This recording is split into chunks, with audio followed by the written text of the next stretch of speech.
ধৰণৰ খবৰসমূহ নিত চাবৰ কাৰণে চেনেলটো সাবস্ক্ৰাইব কৰি ভিডিঅ'টোত এটা লাইক কৰি দিব। এই মুহূৰ্তত জনাই আছো এটা ব্ৰেকিং নিউজ। নিৰ্বাচন আয়োগ এতিয়া গদি আয়োগলৈ পৰিণত হৈছে। বিহাৰৰ প্ৰাক্তন উপমুখ্যমন্ত্ৰী তথা ৰাষ্ট্ৰীয় জনতা দলৰ নেতা তেজস্বী যাদৱৰ গুৰুতৰ অভিযোগ, নিৰ্বাচন আয়োগে এতিয়া মোদীৰ মতেহে কাম কৰি আছে। বিজেপিৰ মতে নিৰ্বাচন আয়োগে দেশত নিৰ্বাচন অনুষ্ঠিত কৰিছে। অভিযোগ কৰিছে ৰাহুল গান্ধীৰ লগতে বিহাৰৰ প্ৰাক্তন উপমুখ্যমন্ত্ৰী তেজস্বী যাদৱে।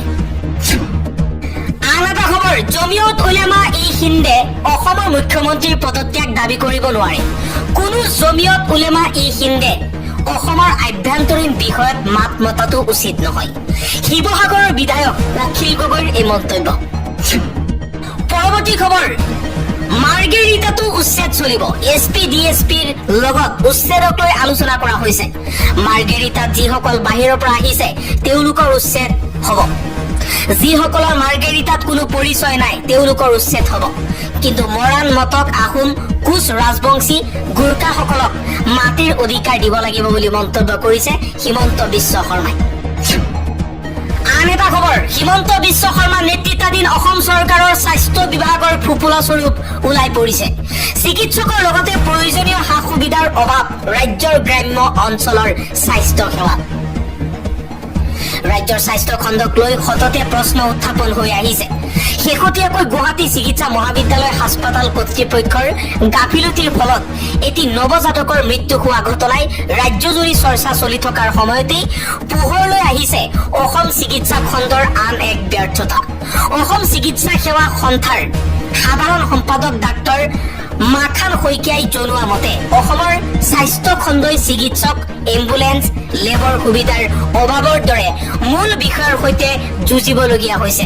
তেওঁ গ্ৰাম্য অঞ্চল আৰু অৰ্ধনগৰীয়া অঞ্চলত স্বাস্থ্য সেৱা উন্নতি আৰু গুৱাহাটী চিকিৎসা মহাবিদ্যালয়ৰ হাস্পতালৰ বোজা লাঘৱ কৰাৰ বাবে জৰুৰী সমাধানৰ আহ্বান জনাইছে। আন এটা খবৰ, পেলেষ্টাইনৰ গাজাত দুৰ্ভিক্ষৰ ঘোষণা কৰিছে ৰাষ্ট্ৰসংঘই। ইজৰাইলৰ প্ৰতিৰক্ষা মন্ত্ৰীৰ কঠোৰ হুংকাৰ, অস্ত্ৰ ত্যাগ নকৰিলে ধ্বংস কৰা হ'ব গাজা। ইজৰাইলৰ প্ৰতিৰক্ষা মন্ত্ৰীয়ে হামাছক পুনৰ এক সতৰ্কবাণী জাৰি কৰিছে। তেওঁ স্পষ্টকৈ কৈছে, যদি হামাছ অস্ত্ৰ ত্যাগ নকৰে, সকলো পণবন্দীক মুকলি কৰি নিদিয়ে আৰু তেল আবিবৰ চৰ্তত যুদ্ধৰ অন্ত কৰিবলৈ সন্মত নহয়, তেন্তে গাজা সম্পূৰ্ণৰূপে ধ্বংস হ'ব।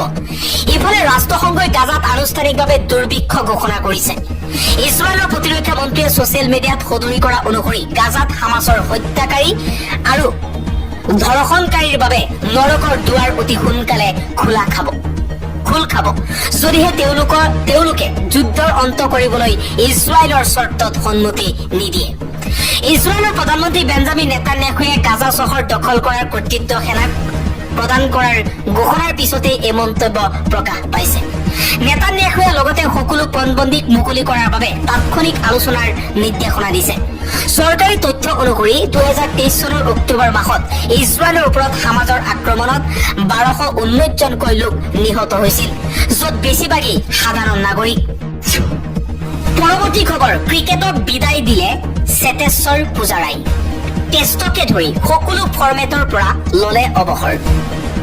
এক্সত এটা দীঘলীয়া পোষ্ট দি নিজৰ অনুভৱ প্ৰকাশ কৰিলে চেতেশ্বৰ পূজাৰাই।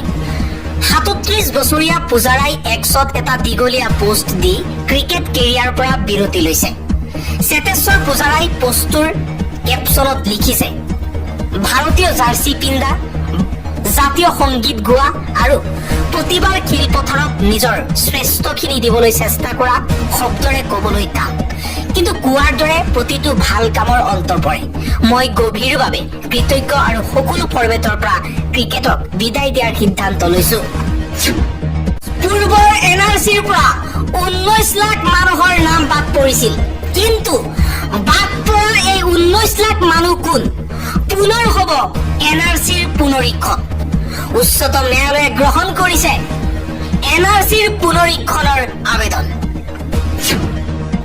পৰৱৰ্তী খবৰ, গাঁওবুঢ়াই আপোনাৰ পৰা অতিৰিক্ত ধন গ্ৰহণ কৰিছে নেকি? যদি কৰিছে তেতিয়াহ'লে আপুনি অভিযোগ দিব পাৰিব। প্ৰমাণ পত্ৰৰ নামত ধন ল'লেই গাঁওবুঢ়া পৰিব বিপদত। SIRৰ প্ৰমাণ পত্ৰৰ নামত ৰাজ্যৰ ভিন্ন প্ৰান্তত বহিছে এক কলা বজাৰ, যাৰ বাবে সৰব হৈ পৰিছে হিমন্ত বিশ্ব শৰ্মাৰ চৰকাৰ। ঘুচখোৰ গাঁওবুঢ়াৰ বিৰুদ্ধে অভিযোগ দিব পাৰিব এতিয়াৰ পৰা। জমিয়ত উলেমা-ই-হিন্দ আৰু মাদানীক লৈ জ্বলিছে সমগ্ৰ ৰাজ্য। শীঘ্ৰেই গ্ৰেপ্তাৰ হ'ব পাৰে মেহমুদ মাদানী। অসমক গাজা পেলেষ্টাইনৰ সৈতে তুলনা কৰিছিল মাদানীয়ে, যাৰ বাবে এতিয়া বিপদত মাদানীৰ বিৰুদ্ধে আইনী ব্যৱস্থা গ্ৰহণৰ দাবী উত্থাপন কৰা হৈছে। অসমৰ স্বাভিমানত আঘাত সানিছে মাদানীয়ে। অসমৰ সমস্যাক মুছলমানৰ চশমাৰে চাইছে জমিয়ত উলেমা-ই-হিন্দে, আৰু জমিয়ত উলেমা-ই-হিন্দ আৰু মাদানীৰ বিৰুদ্ধে সৰব হৈ পৰিছে ৰাজ্যিক বিজেপি। অসমৰ উচ্ছেদক বাধা দিয়াৰ চেষ্টা মাদানীৰ বিৰুদ্ধে অসম আৰক্ষীয়ে গোচৰ ৰুজু কৰি গ্ৰেপ্তাৰ কৰিব লাগে। কঠোৰৰ পৰা কঠোৰতম শাস্তি দিয়ক জমিয়ত উলেমা-ই-হিন্দৰ মাদানীক। অসমত মাদানী সংস্কৃতি কংগ্ৰেছ দলে আনিছিল বুলি অভিযোগ। মাদানীৰ বিৰুদ্ধে এই বিস্ফোৰণ ভাৰতীয় জনতা পাৰ্টিৰ। জমিয়ত উলেমা-ই-হিন্দ আৰু মাদানীৰ বিৰুদ্ধে আক্ৰমণাত্মক ৰূপত বিজেপি। অসমৰ বিৰোধীৰ মাদানীৰ সমৰ্থনত আছে। বিজেপিৰ মুখপাত্ৰ জয়ন্ত কুমাৰ গোস্বামীৰ এই বিস্ফোৰক মন্তব্য। আৰু আনপিনে জমিয়ত উলেমা-ই-হিন্দ আৰু মাদানীৰ বিৰুদ্ধে জাতীয় দল সংগঠনৰ নেতৃত্বত আজিৰ দিনটোতো অসমৰ প্ৰান্তে প্ৰান্তে প্ৰতিবাদী কাৰ্যসূচী অব্যাহত আছে। অসমলৈ আহিলেই খেদা হ'ব জমিয়ত উলেমা-ই-হিন্দ আৰু মাদানী। উচ্ছেদ বন্ধ কৰিবলৈ মাদানী কোন হয়? মাদানীয়ে শীঘ্ৰেই মুখ্যমন্ত্ৰীৰ ওচৰত ক্ষমা খুজিব লাগিব। যদি দম আছে উচ্ছেদ বন্ধ কৰি দেখুৱাওক মাদানীয়ে। মুখ্যমন্ত্ৰী হিমন্ত বিশ্ব শৰ্মাৰ ওচৰত ক্ষমা খুজিব লাগিব মাদানীয়ে। মুখ্যমন্ত্ৰীক কৰা অপমান কেতিয়াও সহ্য নকৰো, এইদৰে সৰব হৈ পৰিছে জাতীয় দল সংগঠন। বাংলাদেশী পাকিস্তানৰ ৰক্ষক হৈছে মাদানী। অসমত প্ৰৱেশ কৰিবলৈ দিয়া নহ'ব জমিয়ত উলেমা-ই-হিন্দৰ মাদানীক। অসমলৈ আহিলেই ভয়ংকৰ পৰিস্থিতিৰ সৃষ্টি হ'ব বুলি হুংকাৰ প্ৰদান। ৰাজ্যজুৰি মাদানীৰ বিৰুদ্ধে তীব্ৰ প্ৰতিবাদী কাৰ্যসূচী।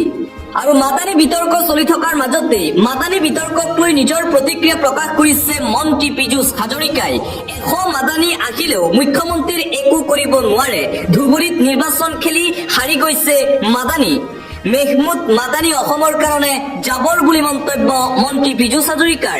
মাদানীলৈ আমি ভয় নকৰো, মাদানীক আমি কেয়াৰ নকৰো। মাদানী কোন অসমৰ মুখ্যমন্ত্ৰী নিৰ্বাচন কৰিবলৈ? অসমৰ মুখ্যমন্ত্ৰীক অসমৰ ৰাইজে নিৰ্বাচন কৰিব। ধুবুৰীৰ সংখ্যালঘু জনতাই মাদানীক ভোট দিয়া নাছিল। দিল্লীত বহি অসমত বিষবাষ্প বিয়পাব নালাগে মাদানীয়ে। অসমৰ ৰাইজৰ মুখ্যমন্ত্ৰীৰ লগত আছে। অসমৰ ৰাইজ সদায় হিমন্ত বিশ্ব শৰ্মাৰ লগত আছে। মেহমুদ মাদানীক সকিয়নি মন্ত্ৰী পীযুষ হাজৰিকাৰ। বনাঞ্চল দখল কৰিলে উচ্ছেদ হ'বই, তাত কোনেও বাধা দিব নোৱাৰে। 100টা 1000টা মাদানী আহিলেও মুখ্যমন্ত্ৰী হিমন্ত বিশ্ব শৰ্মাক একো কৰিব নোৱাৰে। মুখ্যমন্ত্ৰীৰ বিৰুদ্ধে ক'লেই বিপদ বাঢ়িব মাদানীৰ। ধুবুৰীত 50,000ৰো ভোট পোৱা নাছিল মাদানীয়ে। মেহমুদ মাদানীক সকিয়নি মন্ত্ৰী পীযুষ হাজৰিকাৰ।